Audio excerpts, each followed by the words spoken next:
여러분들의 삶은 어떠셨나요? 여러분들의 그 인생을 돌이켜 볼 때 여러분들이 계획하고 목표했던 방향으로 순탄하게 잘 흘러가던가요?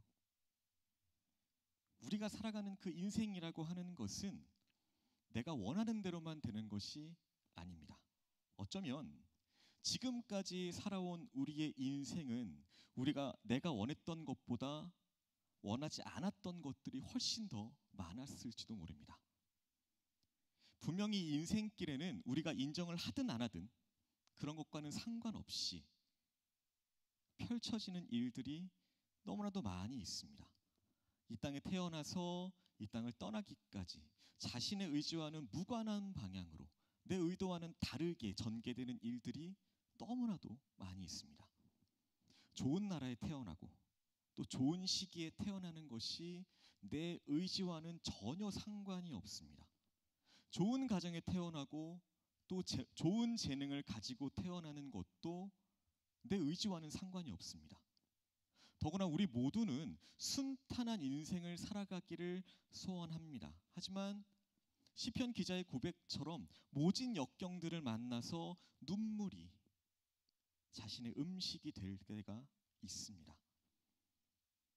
나는 전혀 그런 상황을 바라지 않았음에도 불구하고 어느 한순간 내 삶의 자리에서 펼쳐지는 그 환난과 시련이 내 믿음까지 흔들게 될 때도 있습니다. 그것이 오늘 본문에서 보게 되는 히스기야 왕의 이야기입니다. 우리가 성경을 읽어보면 히스기야 왕은 성경에서 보기 드문 그런 성품을 지닌 왕이었습니다. 그는 가장 선정을 베풀고 백성들로부터 사랑을 많이 받았던 왕이었습니다. 열왕기하 18장 1절부터 8절까지를 읽어보면 히스기야에 대해서 이렇게 소개합니다. 3절에는 여호와께서 보시기에 정직하게 행한 왕이라고 했고요. 4절에서는 우상들을 제거했던 왕, 5절에서는 여호와를 의지했던 왕이라고 했고요. 6절에서는 여호와의 계명을 지킨 왕, 이렇게 설명하면서 그에 대해서 정말 더할 수 없이 좋은 긍정적인 평가를 하고 있습니다. 우리가 인정할 수밖에 없는 훌륭한 왕이었습니다. 이쯤 되면 우리는 이렇게 생각해 볼 수 있을 겁니다. 히스기야 왕이 이렇게 하나님을 신뢰하고 정직한 삶을 살았으니까 하나님께서 그의 삶의 모든 것을 책임져 주실 것이다. 그리고 하나님께서 정말 뛰어난 능력의 선지자를 보내주셔서 그에게 축복의 말씀을 계속해서 선포해 주실 것이다. 그런데 오늘 본문 1절에 이렇게 시작됩니다. 그때의 히스기야가 병들어 죽게 되니. 지금 히스기야 왕은 병들어 눕게 되었습니다. 그리고 그때 이사야 선지자가 찾아와서 왕에게 전달했던 메시지가 바로 오늘 본문의 말씀입니다. 오늘 1절 본문이 어떻게 시작되는지 한번 보겠습니다. 그때의 히스기야가 병들어 죽게 되니 아모스의 아들 선지자 이사야가 나와 그에게 이르되 여호와께서 이같이 말씀하시기를 너는 내 집에 유언하라. 내가 죽고 살지 못하리라 하셨나이다 하니. 수많은 우상들을 제거하면서 하나님 앞에서 그토록 정직하게 살아왔던 히스기야였습니다. 하나님의 계명을 온전히 지키면서 오직 하나님만 의지했던 히스기야입니다. 그런 그가 자신을 찾아온 이사야 선지자로부터 아주 기분 나쁜 소식을 듣게 됩니다. 내가 하는 일과 집안 일들을 정리해라. 이제 너는 곧 죽을 것이다. 그 병에서 낫지 못할 것이다. 한 사람이 인생을 살아가면서 듣게 되는 소식 가운데 이것보다 더 나쁜 소식이 있을까요? 얼마나 기분 나쁜 소식인가요? 내가 병들어 자리에 누운 것도 안타까운데 그 병이 낫지 못한다는 겁니다. 너는 더 이상 살지 못하고 죽을 거니까 이제 남은 사람들에게 유언을 해라 라고 말씀하는 겁니다. 그렇지만 결론적으로 말씀을 드린다면 그가 들어야만 했던 나쁜 소식은 결국에는 히스기야 왕을 유익하게 만들었습니다. 히스기야 왕은 분명히 최고의 역경, 최악의 역경을 만났습니다. 하지만 오히려 그것을 그에게 유익이 되게 했다는 겁니다. 우리는 이것을 가리켜서 세옹지마라고 하죠. 변방새 그리고 늙은이 옹. 직역하면 변방의 늙은이가 말을 잃었다라는 뜻입니다. 한 노인이 말을 길렀습니다. 그 말을 자식보다 더 소중히 여겼습니다. 그 말은 최고의 자산이었습니다. 그런데 어느 날 그렇게 아끼던 말이 오랑캐의 땅으로 가버립니다. 마을 사람들이 그가 그토록 소중하게 여기던 말이 없어진 것을 알고 위로하러 찾아옵니다. 그랬더니 그 노인은 태어납니다. 그리고 이렇게 말합니다. 이 일이 복이 될지 어떻게 알겠소? 몇 달이 지나서 이 노인의 예언처럼 오랑캐의 땅으로 사라졌던 자신의 말이 다른 그 야생의 말들을 이끌고 노인에게로 돌아왔습니다. 그래서 이번에는 마을 사람들이 다 모여서 이제 부자가 되었네요 라고 축하합니다. 그런데 그 노인은 그 사람들의 축하에도 기뻐하는 내색을 하지 않습니다. 그리고 태연하게 다시 이렇게 말합니다. 이것이 화가 될지 어찌 알겠소? 그런데 얼마 또 지나지 않아서 그 집 아들이 새로 들어온 말을 타고 달리다가 말에서 떨어지고 다리를 크게 다칩니다. 마을 사람들이 이 소식을 듣고 찾아와서는 위로합니다. 그랬더니 또 노인은 태연하게 이렇게 말합니다. 이것이 복이 될지 어찌 알겠소? 몇 달 후에 오랑캐들이 쳐들어왔습니다. 전쟁이 일어납니다. 그래서 마을의 모든 청년들이 전쟁터로 나갑니다. 그리고 죽었습니다. 이 아들만은 다리를 절고 있었기 때문에 전쟁터에 가지 않고 살아남을 수가 있었습니다. 이래서 생긴 말이 바로 세옹지마입니다.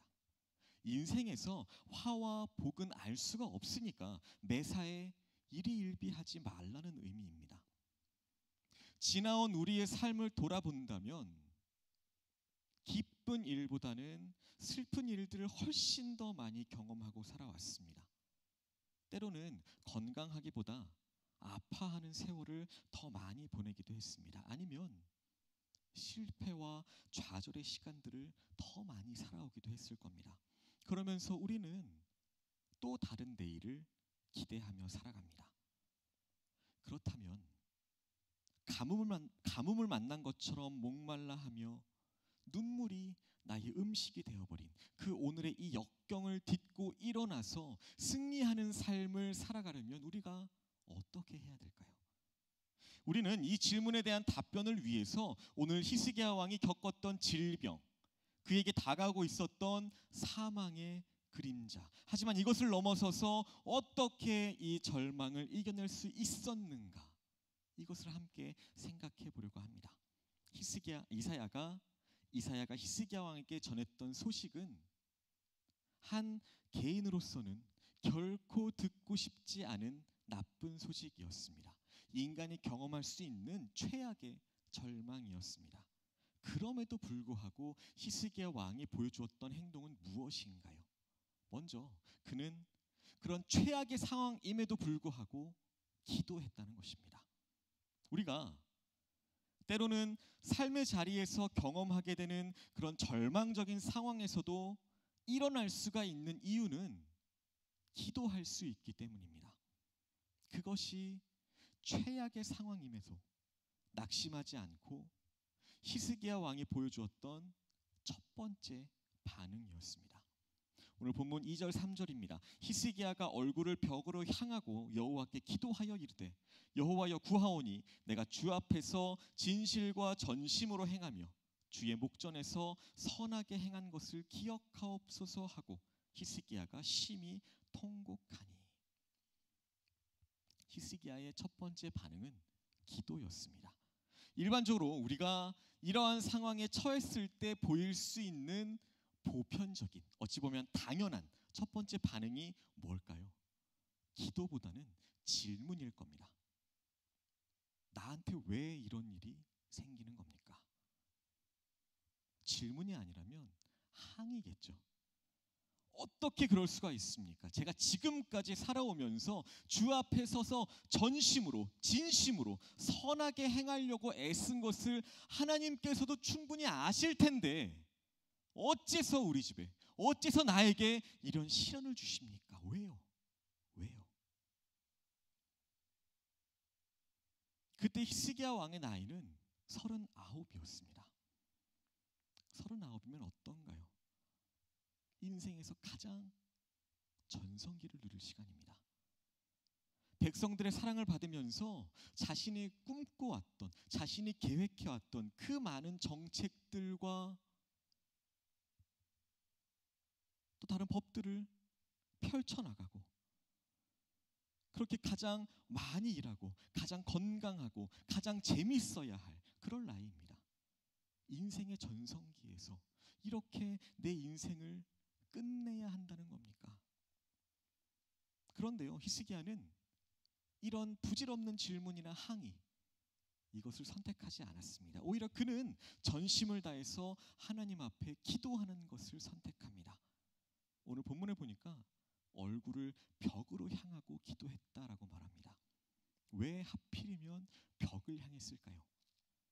지금 자신이 처해 있는 상황이 벽에 부딪힌, 그래서 나갈 곳이 없는 그런 절망의 상황이어서 벽을 보고 기도했을까요? 아니면 벽 너머에, 벽 건너편에 계시는 보이지 않는 하나님을 향해서 그가 그렇게 벽을 보고 기도했을까요?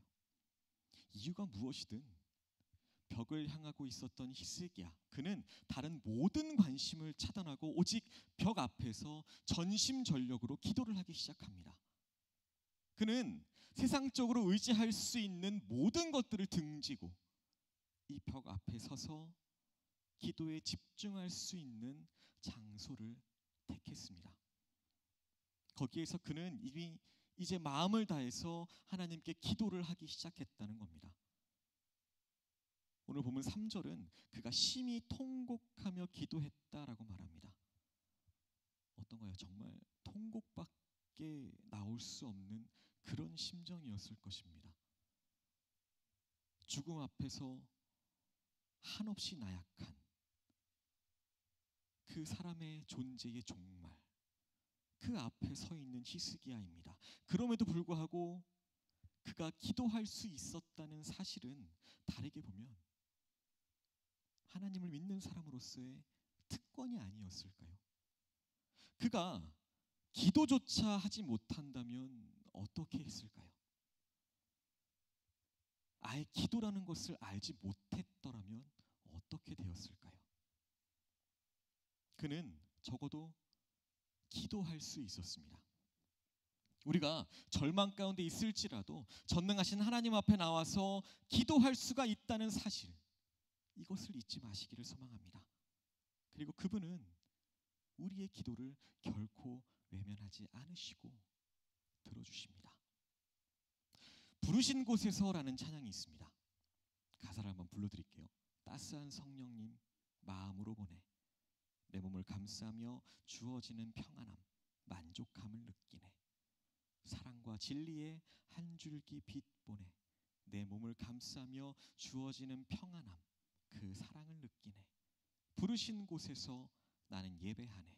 어떤 상황에도 나는 예배하네. 부르신 곳에서 나는 예배하네. 어떤 상황에도 나는 예배하네. 여기서 예배라는 단어를 기도라는 말로 바꾸면 어떻게 될까요? 부르신 곳에서 나는 기도하네. 어떠한 상황에서도 나는 기도하네. 기도했더니 일어나는 그 놀라운 결과를 이어서 이렇게 노래합니다. 내가 걸어갈 때 길이 되고 살아갈 때 삶이 되는 그곳에서 기도하네. 적어도 히스기야는 자신의 그 역경 앞에서 절망하지 않았습니다. 최악의 상황에서 방황하지도 않았습니다. 낙심하지 않았습니다. 그는 얼굴을 벽으로 향하고 기도하기를 선택했습니다. 하나님께서 기뻐하시는 바른 선택을 했습니다. 그리고 실제로 그가 기도하기 시작했을 때 마치 그 노래의 가사처럼 상황이 완전히 달라지기 시작합니다. 벽 앞에서 기도하던 그에게 길이 보이기 시작합니다. 그리고 지금까지 살아왔던 모든 삶보다도 훨씬 더 의미 있는 진지한 새로운 삶을 바라보기 시작합니다. 그렇다면 절망 가운데에서도 히스기야가 드렸던 것과 동일한 기도, 그리고 히스기야의 그 동일한 기도의 대상이신 그 하나님 앞에 우리도 기도해야 되지 않을까요? 비록 우리가 처한 오늘의 벽 앞에서 답답하고 아프지만, 힘들지만, 그럼에도 불구하고 우리가 엎드려 기도할 수 있다는 것은 우리가 누릴 수 있는 엄청난 축복일 것입니다. 어떤 상황에서도 적어도 우리가 엎드려 살아계신 하나님 앞에 기도할 수 있다는 것이 하나님의 백성인 우리에게 특권이고 축복이라는 것을 믿으시기를 소망합니다. 그리고 우리는 잊지 말아야 할 것입니다. 우리가 절망과 고통 가운데에서도 하나님 앞에 나와서 기도할 수 있다는 것은 우리에게 있어 너무나도 기쁜 소식입니다. 히스기야가 이사야 선지자로부터 전해 들었던 소식은 분명히 나쁜 소식이었습니다. 하지만 그럼에도 불구하고 그가 절망적인 상황에서도 승리할 수 있었던 것은 적어도 그가 하나님 앞에 엎드려서 기도할 수 있었기 때문입니다. 우리가 하나님께 기도할 수 있다는 것은 분명한 특권이고 축복입니다. 한 걸음 더 나아가서 절망과 고통 가운데에서도 기도했던 히스기야의 삶이 우리에게 주는 교훈은 무엇일까요? 그것은 그런 상황에서도 기도하면 하나님께서는 여전히 응답해 주신다는 사실입니다. 이 절망의 상황에서 그는 기도했을 뿐만 아니라 이제는 하나님의 응답을 경험하게 되었다는 사실입니다. 오늘 본문 4절에 보면 기도하고 있는 히스기야에게 하나님의 응답이 주어지고 있는 것을 보게 됩니다. 뭐라고 말하나요? 이에 여호와의 말씀이 이사야에게 임하여 이르시되, 여호와의 말씀이 임했습니다. 응답의 말씀이 그에게 임했습니다. 그 응답의 내용이 무엇인가요? 5절입니다. 너는 가서 히스기야에게 이르기를 내 조상 다윗의 하나님 여호와께서 이같이 말씀하시기를 내가 내 기도를 들었고 내 눈물을 보았노라. 내가 내 수 안에 15년을 더하고. 드디어 응답이 들렸습니다. 너무나도 기쁜 소식이 들려왔습니다. 하나님이 히스기야 왕의 기도를 들으셨다는 것입니다. 그가 부르짖는 그 통곡 소리를 들으셨다는 것입니다. 그가 흘리던 눈물을 보셨다는 것입니다. 내가 내 기도를 들었고 내 눈물을 보았노라. 이 히스기야의 하나님은 오늘 저와 여러분의 하나님이십니다. 히스기야의 기도를 들으시고 그의 눈물을 보셨던 하나님은 오늘 저의 하나님 그리고 여러분들의 하나님이십니다. 그렇다면 여기 변하지 않는 기쁜 소식이 있습니다. 히스기야의 하나님은 지금도 저와 여러분들의 기도를 들으시고 응답하시는 하나님이십니다. 우리의 통곡의 소리를 들으시는 하나님이십니다. 우리가 흘리는 눈물을 보시는 하나님이십니다.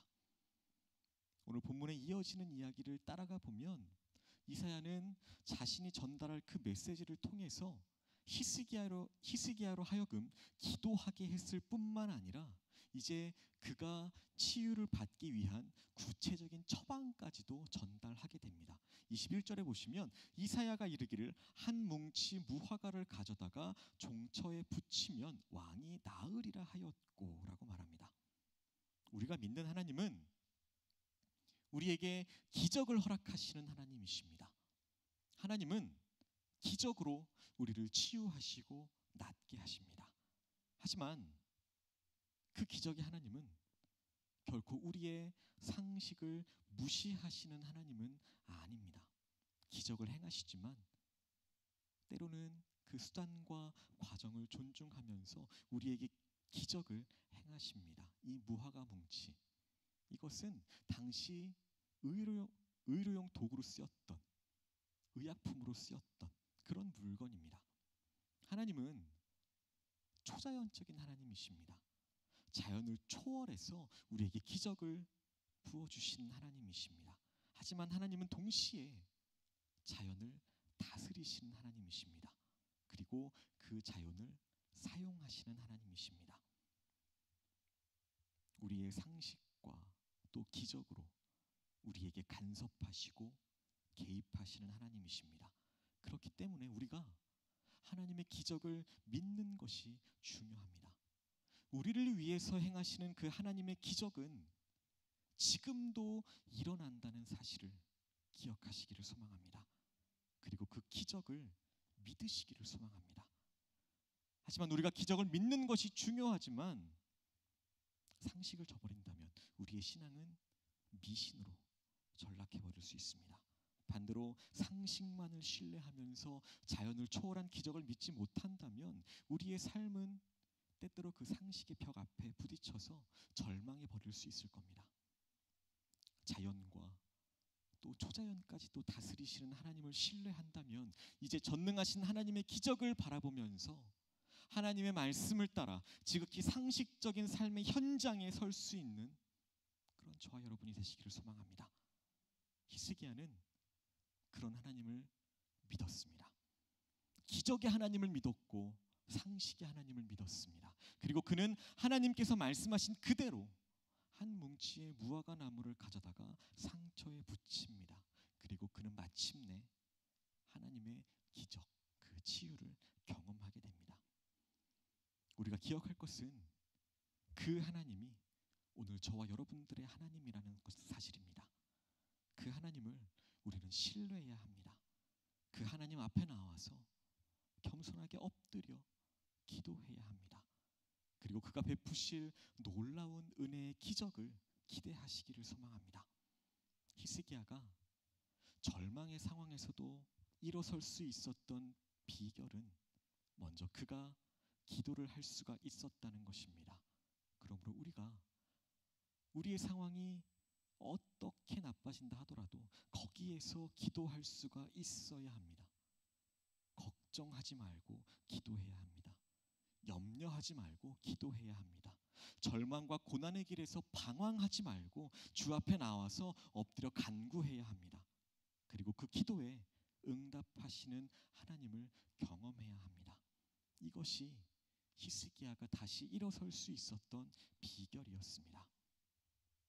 절망과 고통 가운데서도 하나님께 기도했던 그 히스기야를 통해서 우리에게 주시고자 하는 교훈은 무엇일까요? 우리의 남은 생애를 사명감으로 살아가라는 것입니다. 히스기야는 자신의 절박한 기도를 통해서 자신의 생명이 연장되는 그런 은혜를 받았습니다. 몇 년인가요? 15년입니다. 이제 죽음을 앞둔 사람들이 많이 하는 말이 있죠. 3년만 더 살고 싶다. 아니 1년만 더 살고 싶다. 그래서 내 남은 삶들을 정리하고 떠나고 싶다. 그런데 이제 죽을 것이라는 소식을 듣고 기도했던 히스기야는 15년이라는 시간을 더 연장받았습니다. 놀라운 응답입니다. 물론 사람의 이 욕심은 끝이 없어서 이렇게 말할 수도 있습니다. 하나님 왜 하필 15년입니까? 20년, 30년은 안 되겠습니까? 하지만 그 15년의 생명 연장은 그 시대 사람들의 보편적인 수명을 생각한다면 정말 놀라운 하나님의 그 은혜의 응답이 아닐 수 없습니다.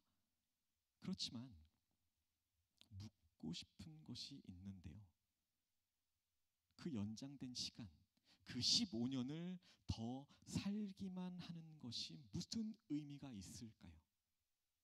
그냥 이 땅에서 15년을 더 생명을 이어가면서 살아간다. 그것만으로 의미가 있을까요? 하나님께서 히스기야로 하여금 그 15년을 더 살게 하신 이유가 무엇이었을까요? 그냥 그가 이 땅에서 15년을 더 살았다. 그 기록을 하기 위한 거였을까요? 아닙니다. 더 중요한 것이 있는데요. 바로 본문 6절 말씀입니다. 너와 이 성을 아수르 왕의 손에서 건져내겠고 내가 또 이 성을 보호하리라. 여기에 비밀이 있습니다. 당시에 가장 강한 나라는 아수르였습니다. 이 아수르가 북이스라엘을 침략해서 완전히 무너뜨립니다. 그리고 아수르의 통치자였던 사네립이라는 왕이 계속해서 남쪽의 유다를 침략합니다. 그리고 마침내 남유다의 수도였던 예루살렘까지 완전히 포위를 해버렸습니다. 지금 유다가 처한 상황이 이렇습니다. 히스기야 한 개인에게도 절망적인 상황이었지만 유다라는 그 한 나라 전체도 절망을 앞둔 상황이었습니다. 그런데 하나님께서 히스기야에게 15년을 더 살게 해주겠다고 하십니다. 내가 너를 통해서 이 성 예루살렘을 보존하겠다라고 하신 겁니다. 그리고 아수르를 물리치겠다고 하십니다. 자신의 나라를 위기에서부터 구하고 예루살렘을 보존하는 이 놀라운 일을 위해서 15년이라는 그 시간을 쓰시겠다는 것입니다. 히스기야가 이 땅에서 해야 할 일이 있었다는 겁니다. 남아있는 일, 삶의 의미. 우리는 이것을 사명이라고 말합니다. 하나님의 사람에게 굉장히 중요한 것이 있다면 바로 이 사명일 것입니다. 요즘에는 100세 인생 이렇게 말을 하죠. 그런데 그냥 그렇게 오래 사는 것, 이것이 무슨 의미가 있을까요? 어떤 삶의 의미도 없이 그냥 그렇게 100년을 넘게 살아간다면 그것은 한 개인이나 또 한 개인의 역사에 있어서 굉장히 비극적인 일일 겁니다. 아무리 소유가 많아도 사명이 없는 소유는 헛된 것입니다. 사명이 있어야 합니다. 역사에서 가장 사랑을 받고 존귀한 생애를 살았던 사람들은 사명이 있었던 사람들이었습니다. 그렇기 때문에 우리는 그냥 오래 살기 위해서가 아니라 사명 있는 삶을 살아야 한다는 겁니다. 하나님과 사람들 앞에서 의미 있는 삶의 흔적을 남겨야 합니다. 그러기 위해서 무엇보다 사명이 있어야 한다는 겁니다. 그리고 그 사명을 붙잡아야 합니다. 그리고 그 사명을 위해 살아가야 합니다. 내가 아직도 이 땅에 살아있는 이유가 있고 의미가 있으며 아직도 해야 할 일, 그 일이 남아있다는 것, 이것이 바로 사명입니다. 하나님은 그 일을 위해서 히스기야 왕을 쓰시기로 작정하신 것입니다. 예루살렘으로 여행을 가는 사람들이 많이 가는 곳이 있답니다. 바로 히스기야의 터널입니다. 아수르에 의해서 예루살렘이 완전히 포위되었을 때 수로를 확보하기 위해서 깊은 땅을 뚫어서 터널을 만들었습니다. 그리고 그것이 지금도 남아 있다고 합니다. 그 터널을 만든 왕이 바로 오늘 본문의 히스기야 왕입니다. 그렇기 때문에 예루살렘을 지켜낼 수 있었습니다. 자신의 나라를 절망에서 구해낼 수 있었습니다. 그 일을 위해서 하나님은 히스기야에게 15년이라는 시간을 연장시키고 사용하셨던 겁니다. 한 생애를 살아가면서 그냥 오래 산다는 것, 그게 무슨 의미가 있을까요? 우리의 생명이 다할 때까지 후회 없이 할 일을 하다가 마침내 하나님 앞에 후회 없이 서 있는 것이 중요합니다. 그런 삶을 살아갈 때에 하나님께서도 기뻐하실 겁니다. 그러므로 신실한 성도의 삶을 살아가는 또 소망하는 사람들에게 하나님께서는 사명의 인생을 허락해 주신다는 사실을 믿으시기를 소망합니다. 그것을 위해서라면 한 해, 아니 더 많은 시간의 삶을 살아가시기를 소망합니다. 하지만 잊지 말아야 할 것은 그냥 살아가는 것은 아무런 의미가 없다는 것입니다. 사명의 존재로 살아가야 한다는 겁니다. 그 사명을 붙잡을 때 하나님께서 존귀한 자로 세워주신다는 겁니다. 아프리카에서 선교를 감당했던 리빙스턴은요, 아프리카를 탐험하는 동안 수많은 위기를 만났습니다. 그럼에도 그는 언제나 당당하고 담대했습니다. 그런 모습을 보고 주변 사람들이 물어봅니다. 선교사님 두렵지 않으십니까? 그때마다 이 리빙스턴 선교사는 이렇게 말했답니다. 나의 사명이 마칠 때까지 나는 결코 죽지 않을 겁니다. 그렇습니다. 내가 아직도 살아있는 이유, 그것은 할 일이 있어서입니다. 한 인간으로서는 감당하기 어려운 고통스러운 절망 가운데에서도 기도했더니 하나님께서 그의 기도에 응답하셨습니다. 그리고 그에게 사명을 주셨습니다. 그리고 그는 충성되게 한평생 그 사명을 온전히 감당했습니다. 말씀을 맺겠습니다. 어떤 상황에도 기도할 때 우리를 둘러싸고 있는 그 절망과 역경은 기쁜 소식으로 변하게 될 것입니다. 기도하며 걸어갈 때 하나님께서는 응답하시며 벽과 같이 막혔던 길은 열리게 될 것입니다. 그리고 하나님께서 주신 그 사명을 붙잡고 살아간다면 우리는 결코 절망하지 않을 것입니다. 내 발이 가는 곳에 또 내 손이 닿는 곳에 하나님의 기적의 역사가 반드시 일어날 것입니다. 히스기야 왕이 믿었던 하나님이 오늘 저와 여러분들의 하나님이라는 사실을 믿으시기를 소망합니다. 그리고 그 하나님을 믿으심으로 그 믿음을 붙잡고 다시 일어나서 우리에게 주신 그 사명의 길을 따라 걸어갈 수 있는 그런 저와 여러분들 되시기를 예수님의 이름으로 소망하고 축복합니다.